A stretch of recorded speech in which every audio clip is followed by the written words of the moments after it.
Let's try it again. Mm-hmm. And then if I turn off commenting.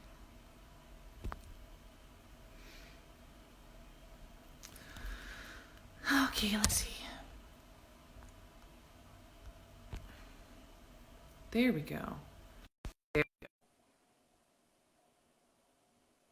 So much just figuring. There we go. Okay. Finally. Okay, finally.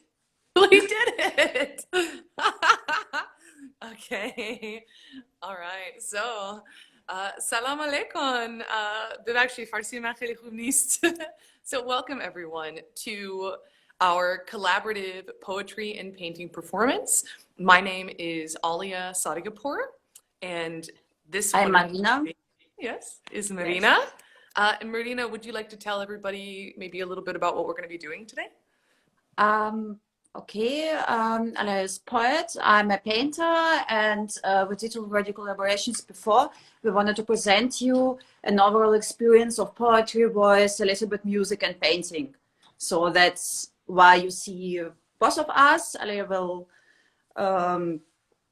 I'll read her poem and I will paint something according to her voice and words. So, yeah. Thank you, Marina. And we're both based here in Berlin. So greetings from Germany, everybody. Okay. All right. So Marina, are you ready to go? You ready? yes, just do yours and I'm doing mine. Okay, perfect. All right, so I have to. All right. So, why are you here?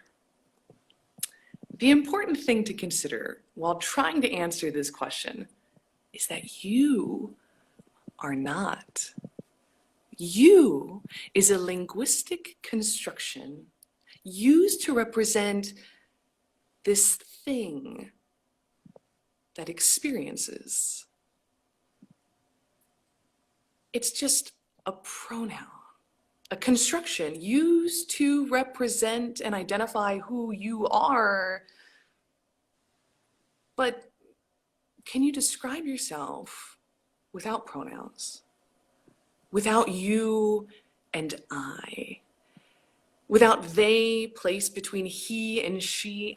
Can you describe yourself without doing so? Conclusively, you is nothing and only has meaning because others give meaning to you. So then why are you here? And what is here anyway? Because here for me is this small room in Berlin. And here is a small ant carrying a dead fly through the grass. And here is two lovers linked and laughing in a park. Here is not where you are, ever were, ever will be, because you are not here. So if you are not here and you are not what you think you are, then who are we? And what defines you? And what defines I? A lot of times we think that it's our memories and our experiences. And one of the most vivid memories that I have is living in Iran. And every time it rains, the rain on concrete, it smells like Iran. A memory so faint that while I hear the words and I understand the melody, I can't speak them. For you see, I have been assimilated, told as a child that voracious tongues and eager ears lapping up language was seen as a deficit. And how could you succeed in this American society with such a deficit?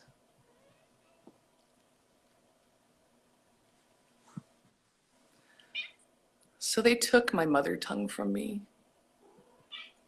and they left me lisping English. They took my internal dialogue and made it an eternally misspoken monologue. I'm first generation assimilated. Olive scrubbed white, linguistically castrated, socially isolated, sitting between my family, chatting away in Farsi and realizing that I am not a part of their critical conversation because I can't understand them anymore. And their history will die in me because I cannot spread my family's oral genealogy. First generation successfully assimilated. In the United States, they did this with the native children. They took them from their tribes and force-fed them English until they were regurgitating adults deemed useless and sent back to a place that they didn't recognize, to a family eagerly waiting to embrace them, but their world would die in their tribe.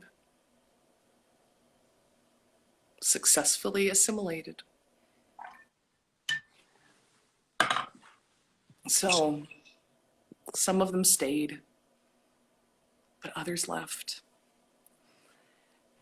searching the world for home, creating communities connected through a sense of commiseration wherever they went, because they know that home would not be there if they returned. So they immortalized their immigration status. They forever became an advocate for us, and they never stopped. And this feeling, this ferocity for community, this is what it means to be an assimilated American.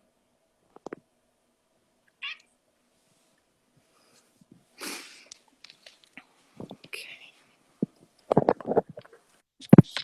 All right. So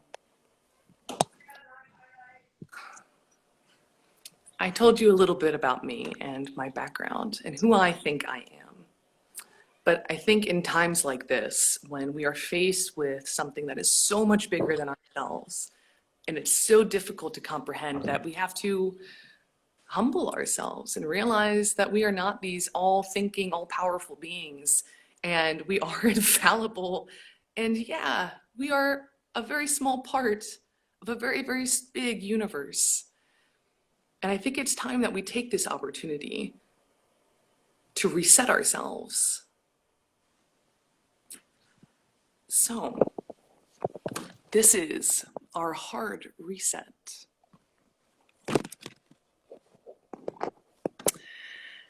This is our hard reset. Planes are grounded and ships are docked. Smog is dissipating. Life is slowing down. Farewell, FOMO. Financial hardships force anti-capitalist investments while the wealthy still thrive and succeed somehow, but everyone else is being forced to reevaluate social connections, societal obligations. The media that once disconnected us now unifies us through community. It's time for a global conversation. Because this is our reality. Climate change, capitalism, welfare for everyone. It does not matter whether or not we survive. What matters, what is most important, is how we decide to live after all of this.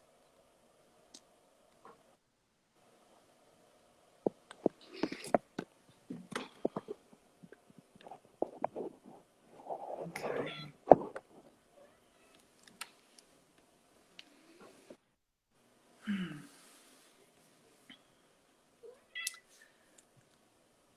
For my last piece,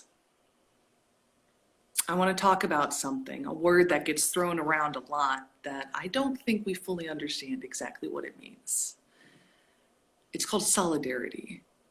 And we hear this term a lot, especially in times of turmoil when we need to connect and help members of our community.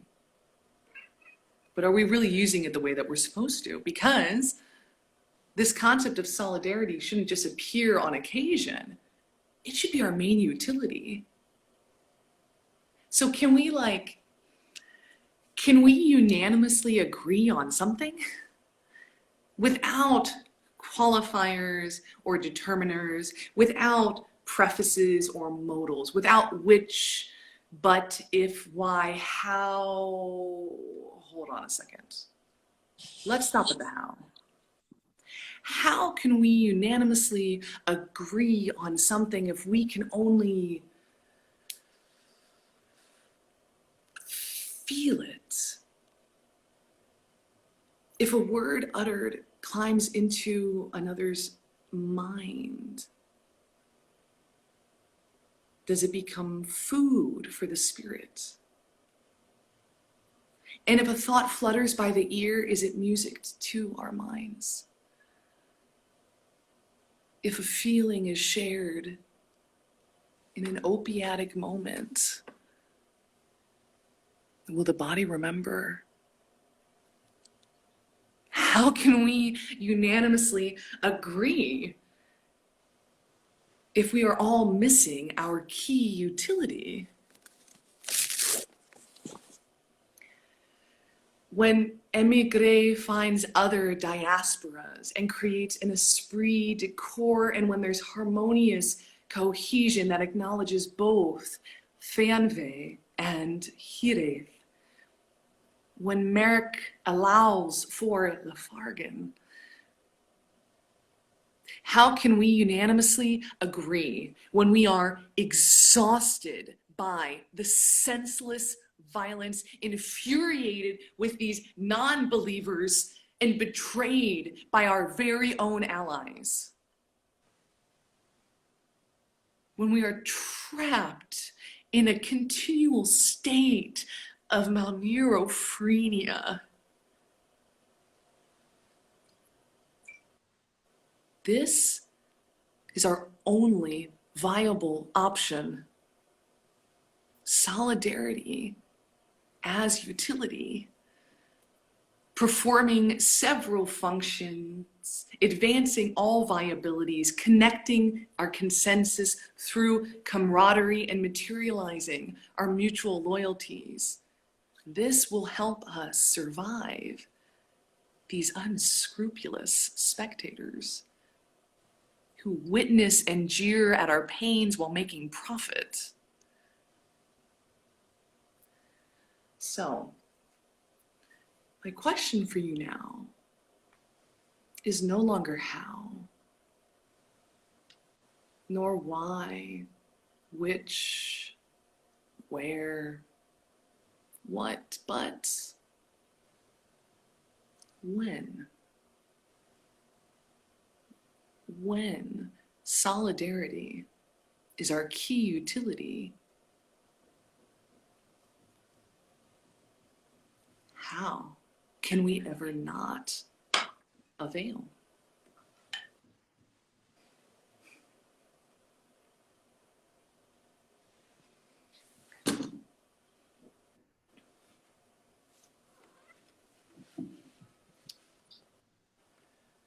When I was really little, I grew up in Iran. And I asked my grandmother for a gift that was important to me. My sister asked for gold. My brother asked for money. But I asked for this. And my grandmother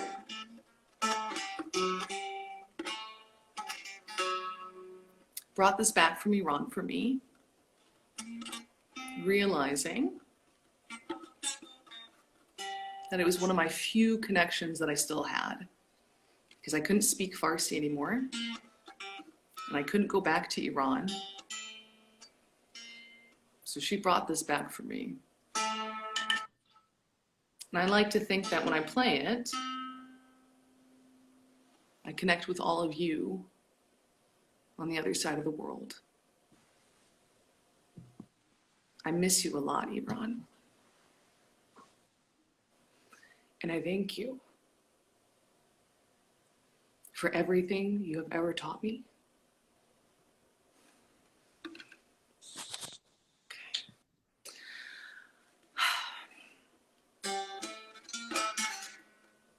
So, with that, Marina and I would like to thank everyone for their time and their attention. Yes, me too. It was amazing to join you. Thank you for this opportunity, and we're really lucky to connect also with people in your country. I'm not Iranian, but it's also very amazing for me to take part and to be part of a global connection. Thank you for attention. Yeah, and thank you, Marina, as well. I know some of the people viewing may not be able to tell, but this was our first time doing something collaborative together, and it was beautiful. And thank you, Marina, for making this gift to these wonderful Iranians and to everyone else in the world. Thank you so much, Marina. Thank you all. We have to be solid. It's about solidarity and community, people. Yeah. Exactly. All right, everybody. Well, with that, thank you so much, everyone. Thank you, Marina. Thank you for the viewers. Feel free to follow us on our various platforms. The information is there on the posting. Yeah, and my heart goes out to everyone in this time. And thank you. Thank you for joining us. Thank you, everybody. Yes. Okay. All right. Bye, everybody. Bye.